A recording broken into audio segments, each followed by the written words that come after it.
બુલેટિનમાં આપનું સ્વાગત છે। હું છું શહાના સેઠવાલા।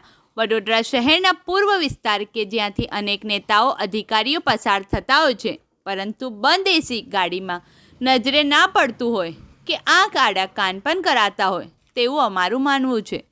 વાત કરીએ વડોદરા શહેરના ન્યૂ વીઆઈપી રોડ ઉપર ચાલી રહેલી રોડની કામગીરીમાં પાણી લાઇનમાં ભંગાણ થયું છે, જેમાં હજારો લીટર પાણીનો વેડફાટ થઈ ગયો છે। એક તરફ લોકો પાણી માટે કરકસર કરે છે, તો બીજી તરફ કેટલાક વિસ્તારોમાં પાણીની સમસ્યા છે। પાણી માટે લોકો અનેકવાર સેવા સદનમાં મોરચા લઈને આવે છે, ત્યારે અહીંયા પાણીનો કેટલો બગાડ થઈ રહ્યો છે? શું જવાબદાર અધિકારીઓને આ દેખાતું નથી? એવી લોકોમાં ચર્ચાનો વિષય બન્યો છે।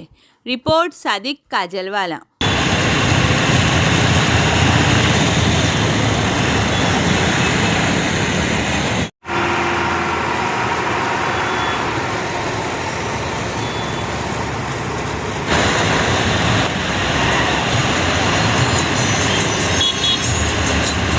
કઈ જગ્યાએ શું થયું?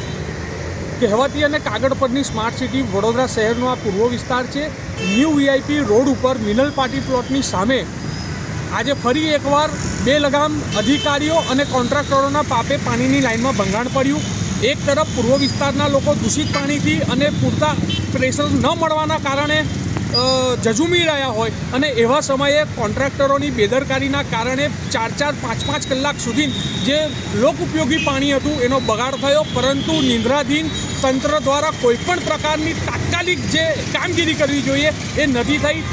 100% પૂર્વ વિસ્તારમાં પાણીની સમસ્યા હોય અને એવા સમયે જો આ લાખો હજારો લીટર પાણીનો આવી રીતે બગાડ થતો હોય, બહુ દુઃખદ બાબત છે। અમારી તો સ્પષ્ટ હજુ પણ માંગ છે કે નવનિયુક્ત મેયરશ્રી અને સ્ટેન્ડિંગ કમિટીના ચેરમેન પણ જો પૂર્વ વિસ્તારના હોય ત્યારે આવા બે લગામ અધિકારીઓ અને કોન્ટ્રાક્ટર ઉપર એમણે લગામ લગાવવી જોઈએ, અને આ જે પાણીનો બગાડ થઈ રહ્યો છે અને આવી જે લાઈનો તૂટે છે એને તાત્કાલિક ધોરણે રિપેર કરવી જોઈએ। तेजस ब्रह्मभट्ट, शिवसेना, वडोदरा शहर उपप्रमुख। इस वीडियो को लाइक करें, हमारे चैनल को सब्सक्राइब कर बेल आइकन जरूर प्रेस करें